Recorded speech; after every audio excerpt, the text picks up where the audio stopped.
J'aime pas tellement nucléariste. J'aime bien médecin nucléaire. Parce que je suis spécialiste en médecine nucléaire, donc je suis médecin nucléaire. Ça n'a rien à voir avec vous personnellement, mais c'est quelque chose qui revient très souvent. Les nucléaristes, nous ne sommes pas nucléaristes, nous sommes médecins nucléaires, ou comme disait le professeur Badreddin Lahnesh, les médecins du noyau. Alors, vous voyez, mes amis ont été très gentils en me donnant ce qu'on appelle la patate chaude.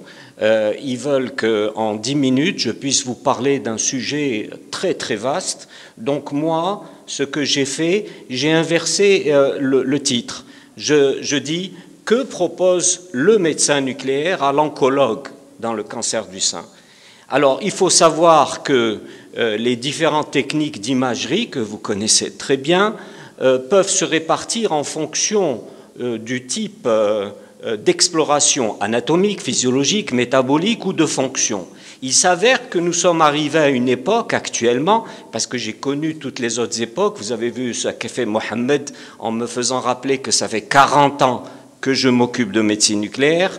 Donc il s'avère qu'actuellement nous vivons une période fantastique. C'est une période où on a absolument toutes les armes et donc qui est passionnante dans les échanges et en particulier, vous l'avez rappelé, pour ces fameuses RCP multidisciplinaires. Le cancer du sein, vous en avez parlé, c'est parfait, je ne peux pas en dire plus que c'est une maladie vraiment terrible qui a un taux d'incidence très élevé.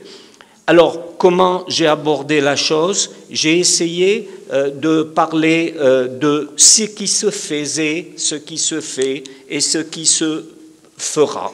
Donc, ce qui se faisait depuis 1969, notre intervention, je n'y étais pas encore parce que je n'étais pas né, donc, ce qui se faisait en termes d'exploration, c'était en particulier le multi-gated acquisition pour l'évaluation de la fraction d'éjection. Et vous le savez, la cardiotoxicité de certaines drogues fait en sorte qu'il y avait une atteinte de la fraction d'éjection et il était très difficile d'évaluer la fraction d'éjection avec précision, sachant que l'échographie est un moyen de transformer un système en 3 dimensions en une image planaire.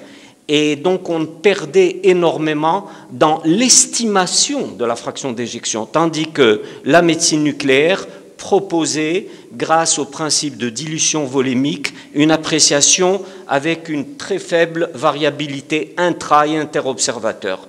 Ensuite, il y a la scintigraphie osseuse, on en a parlé, reparlé, etc., qui est une méthode sensible mais non spécifique et qui a valeur par rapport à la fixation physiologique des méthyldiphosphonates dans l'atmosphère ionique des ions d'hydroxyapatite qui font l'architecture donc osseuse et qui permet, couplé ou non au scanner, de faire des tomographies, qui permet de localiser toutes les situations de reconstruction osseuse. Et gros problème, et j'en connais quelque chose, vu les remarques très positives que je reçois quant aux métastases ostéolytiques et surtout vertébrales. Et donc là, il y a un problème. Donc, on a fait aussi des mammoscintigraphies, j'en ai fait quelques-unes, et c'était à la mode à un moment donné avec l'apparition du MIBI, et donc on a trouvé de temps en temps des fixations, et puis l'indication s'est rétrécie. C'est vrai que c'était beaucoup plus l'apanage des sociétés nord-américaines à l'époque avec les prothèses mammaires ou bien les histoires d'injection de silicone et on arrivait difficilement à retrouver les localisations mammaires aux simples examens type mammographie. C'est tombé à l'eau, hein. La lymphoscintigraphie, avec la recherche du ganglion sentinelle, quelque chose de passionnant, mais qui était assez laborieuse et qui permettait donc de déterminer le premier ganglion atteint d'une des 3 chaînes.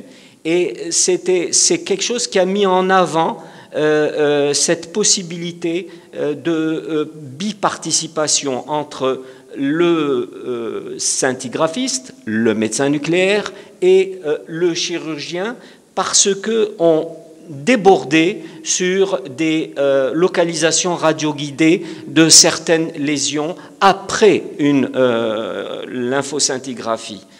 On rentrait dans le bloc avec notre stylo et puis on essayait de détecter le maximum de radioactivité tout au long des chaînes qu'on avait décrites auparavant en lymphoscintigraphie, et on disait au chirurgien, tu enlèves ça, tu enlèves ça, tu enlèves ça, et il y avait une excellente corrélation. Alors ensuite, on est passé à un autre stade, c'est celui du métabolisme, l'étude du métabolisme en faisant des PET scans jusqu'à maintenant, et on est passé aussi par plusieurs étapes. La première étape, ça a été le NAF, ensuite le FDG, et puis dernièrement le FES. Je laisse tomber tous les noms fantastiques des différents radiopharmaceutiques, et il y en a énormément. Alors, le principe, très rapidement, et je vous mets une photo de notre beau PET scan, là où je travaille, il est nécessaire d'avoir une chaîne de production qui est une chaîne très laborieuse, qui va du cyclotron à la synthèse, au dispensing, puis à l'injection, et qui permet par la suite de récupérer, grâce à un principe physique très simple de compréhension, l'émission bêta+, qui a comme destinée l'annihilation au moment du contact avec la matière et la création de 2 photons gamma de direction opposée, de même énergie. Alors, le premier élément qui a été proposé, donc je vous mets là, c'était en 2006, c'était le NAF, et qui donnait d'excellentes images lorsqu'il était comparé à une scintigraphie osseuse planaire et une scintigraphie en SPECT-CT. Ce qui se passe, c'est qu'on retombait à peu près sur nos jambes par rapport à la scintigraphie. Il était peu spécifique et qu'il n'arrivait pas à discerner le bénin du malin. Et effectivement, il était, lui, sensible aussi au flare-up. Le PET scan ou FDG, là, je vais traîner un peu parce que c'est un élément passionnant et c'est une technique extrêmement intéressante pour nous tous. Il y a des indications dans le staging initial, et comme vous l'avez si bien dit avant, que c'était intéressant pour les tumeurs localement avancées, en particulier les T3, T4 et au stade 2B, puis il permet de déterminer aussi le statut de la mammaire interne. Alors, les indications aussi dans la récidive, dès qu'on a une élévation d'un marqueur tumoral, oui, il était intéressant d'aller faire un PET scan, le bilan d'extension dans l'évaluation de la rechute locale et le bilan d'extension de recherche métastatique. Dans l'évaluation thérapeutique, évaluation de la réponse précoce en néoadjuvant, on s'aperçoit que la sensibilité est aux alentours de 84% dans une méta-analyse de 19 articles sur 786 patients. On s'aperçoit que la sensibilité est moyenne. Et tout cela fonction du cut-off du SUV qu'on a fixé entre 55 et 65%. Pour l'évaluation thérapeutique, lorsqu'il y a la réponse au traitement métastatique, là, les modifications métaboliques sont plus précoces que les modifications morphologiques. Donc, n'hésitez pas à demander des PET scans ou FDG si vous voulez évaluer la réponse au traitement en méta. Il permet aussi d'évaluer plus précocement la réponse au traitement. Les localisations osseuses pleurales et la lymphangite carcinomateuse sont difficilement évaluables en imagerie morphologique. Et là, on va basculer sur l'évaluation. Et l'évaluation, actuellement, elle est basée sur les critères persistes qui, eux, sont basés sur la variation du SUV. Je sais que je dis des choses qui sont connues et archi-connues, c'est le cadeau que j'ai eu. Alors, quelles sont les limites de la TEP au FDG? D'abord, qui sont liées à la tumeur. Lorsque l'avidité connue limitée du carcinome lobulaire infiltrant pour le FDG n'est pas intéressant pour une indication FDG, certaines lésions ostéocondensantes, c'est pas paradoxal, ont une avidité inconstante et parfois modérée pour l'FDG. On se trouve dans des situations burlesques où on nous dit « Tiens, mais là, il y a une lésion au state condensate, pourquoi on ne fixe pas au FDG ?» Lié à la technique ou à la résolution spatiale des machines, les machines deviennent de plus en plus performantes et on descend jusqu'à 3 mm, tenez-vous bien, sachant qu'il y a un problème aussi concernant le volume partiel, l'effet de volume partiel qui peut arriver dès 5 mm, et puis certaines lésions en mouvement, en particulier la respiration. Enfin, on ne peut pas explorer, ou on explorera de façon très délicate le parenchyme cérébral quand on utilise le FDG. Alors, il y a aussi des limites liées au traitement, c'est les proximités par rapport à la chimio, à la radiothérapie et à la chirurgie. En particulier, en général, il faudra respecter des délais de 3 semaines pour la chimio, de 3 mois pour la radiothérapie et de 3 mois pour la chirurgie, tout cela en relation avec des remaniements inflammatoires. Au total, si on prend les recommandations de l'ESMO, de la NCNN, le PET scan a une précision accrue pour la stadification, stade 3, peut être utile pour remplacer l'imagerie traditionnelle pour les stades précoces si les modalités classiques sont équivoques, les patients avec ou récidive connue, les maladies métastatiques ou récurrentes, elle peut remplacer la combinaison TDM scintille osseuse pour la détection, le suivi thérapeutique, etc. Les recommandations pour mieux définir la maladie métastatique. Les non-indications, si vous voulez un jour chercher à déterminer le caractère bénin ou malin d'une lésion mammaire, ne me demandez pas de PET scan au FDG. Si vous voulez remplacer le ganglion sentinelle, si vous pensez que le PET scan va remplacer le ganglion sentinelle au FDG, ne c'est pas la peine. L'évaluation du T, le staging du T1 à T2 N0, la surveillance, point d'interrogation, l'évaluation de la réponse au traitement, sans examen initial de référence. C'est ce que disait notre consoeur hématologue. L'examen initial de référence a un rôle très important dans la surveillance. Et enfin, le staging initial, une fois le traitement initié. Effectivement, quand le traitement est initié, le staging est difficilement appréciable. Un petit mot, je dis bien un petit mot pour le PET-IRM, c'est la phrase que j'ai retenue, elle présente une augmentation modeste de la spécificité par rapport à l'IRM seul, mais améliore les performances diagnostiques lors de l'évaluation de la réponse à un traitement, après un traitement néoadjuvant. Molécule, le 18-FES, fluoro-bêta-œstradiol, c'est un ligand qui marque les récepteurs aux œstrogènes. C'est réservé à des patientes ayant une faible activité métabolique en cancer lobulaire. Problème, c'est intéressant, mais physiologiquement, ce produit, le FES, fixe, charge le foie, donc vous aurez une image hépatique très importante et donc vous avez la conclusion comme moi où on ne pourra pas voir s'il y a des lésions hépatiques. Alors, quels sont les développements récents et les perspectives futures? En premier lieu, pour le diagnostic, la flucyclovine. C'est un analogue de la leucine. Elle a une avidité plus élevée que le FDG dans la tumeur primitive et les ganglions lymphatiques. Bien que le FDG ait obtenu meilleurs résultats pour l'imagerie sentie particulier du cancer du sein, la diminution de l'absorption de la 18-flucyclovine entre pré- et post-traitement systématique néoadjuvant est fortement corrélée au pourcentage de réduction de la tumeur. Problème, c'est que ce produit n'a pas reçu le feu vert de la FDA pour le moment.